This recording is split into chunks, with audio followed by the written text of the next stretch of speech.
Hi everyone, welcome to my guide for the Zombie Bears Witch Doctor. This is a build I've been enjoying a lot in the last 2 days, and a lot of people asked me for a guide for this.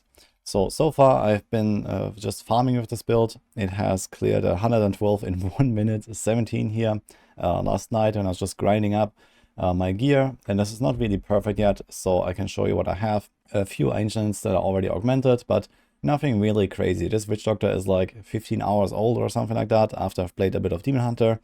So I don't really have like the craziest stuff, but it looks okay. And it's a really fast and zoomy Witch Doctor build. So I can show that to you in action. And really fun and great to play.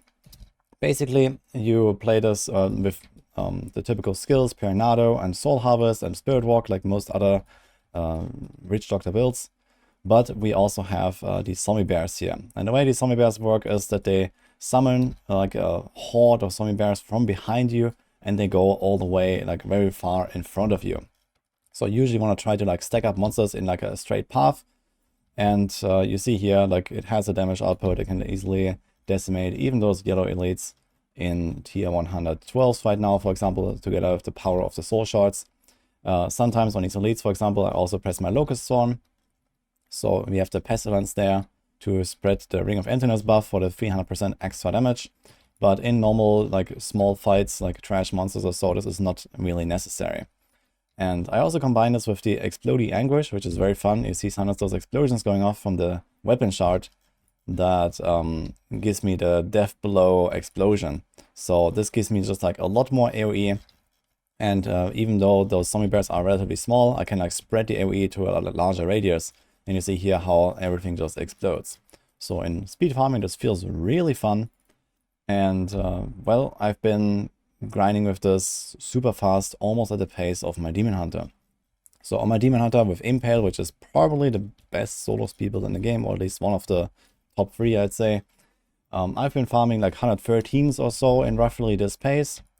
And the Witch Doctor is not really far behind. So that's really cool. Now, the thing is that this build is a little bit inconsistent because the zombie bears can despawn and hit obstacles, for example. So here these like walls and these like holes in the ground and these kind of things. So sometimes they just don't really deal as much damage because these zombie bears never hit anything. But overall, it's not really a huge problem. And even on the boss fight, yeah, they die pretty fast. You see here, when there's an Oculus Ring or even without, yeah, this was without Convention of Elements. So the boss damage is pretty good, but again, this might be a bit more or less consistent compared to other builds because of the zombie bears sometimes getting stuck. But this is how the build works. It's pretty straightforward. And well, this is the setup here. So my skills, I have the zombie bears. We have the Pestilence for the Ring of Emptiness, as I described. I'm running the movement speed, Soul Harvest. We have the movement speed, Spirit Walk, and then Wall of Death, which is required for the Helltooth set to activate the damage bonuses, and Perinado. And for the passives, the 2 really good speed farming passives here, Gruesome Feast. Whenever you pick up globes, you get extra int, that's a lot of damage. And Grave Injustice for the cooldowns. And then there's Confidence Ritual for a bit of extra damage.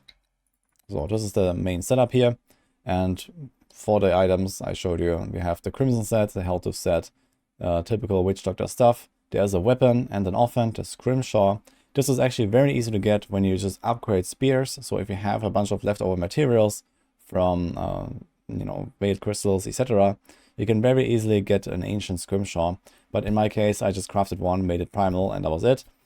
And there's the offhand as well, the Uzua's Trodden Effigy. Alternatively, you can also get the Shukrani's Triumph. So if you find a good roll of this one, then you can also equip that and cube the other. So you're running double offhand here. And I have the Saint Archers for extra protection, especially for the Squirt's Necklace. And the Ring of Void Granger to make the 2 sets work together. As for the exact item stat priorities, you usually want to prioritize crit and elemental damage like poison damage and zombie charger damage. So this is the skill, but the skill damage is not as strong as normal because you have a lot of it already here on the weapon. And this also makes this Anguish 50% extra damage variant not really that strong in speed farming, I think. And this is why I'm running the Explosion instead, because I don't really get that much extra damage. But you still want to prioritize it if you can, like here and on the boots, for example.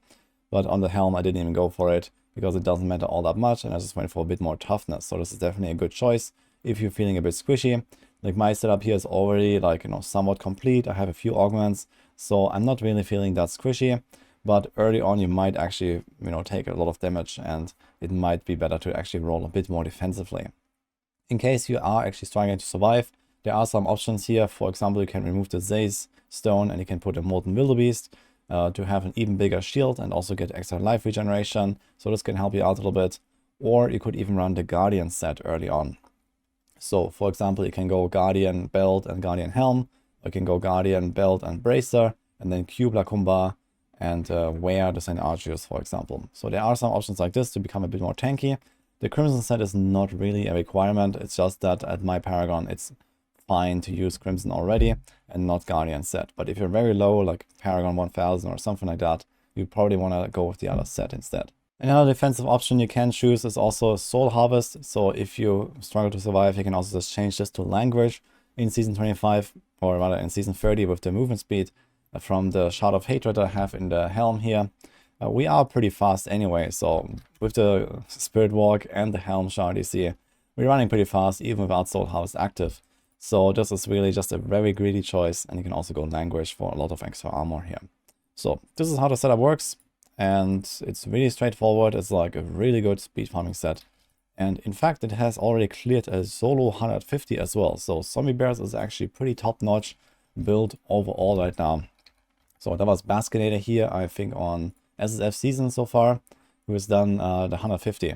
And I'm also gonna do a 150 with this build very soon. So once I'm done farming up my gear, we have here exactly this. So this is almost the same setup. It's just a bit less, speed farming, but there's like Soul Harvest Languish and there's Stone Gauntlets for the extra toughness. But overall, pretty much the same thing, as you can see. And it's very, very powerful. So really cool news here, I think. Witch Doctor has been a blast for me so far. I also want to try to do some Zunimasa push with tier 150 and see how that goes. Since I've already done with the Demon Hunter now, so I've done this the other day. You might have seen this video. And now I'm working on the Witch Doctor. So that was already a little guide here. Hope this helps you. Wish you good luck in Season 30. Stay tuned for more guides. And I'll see you guys next time.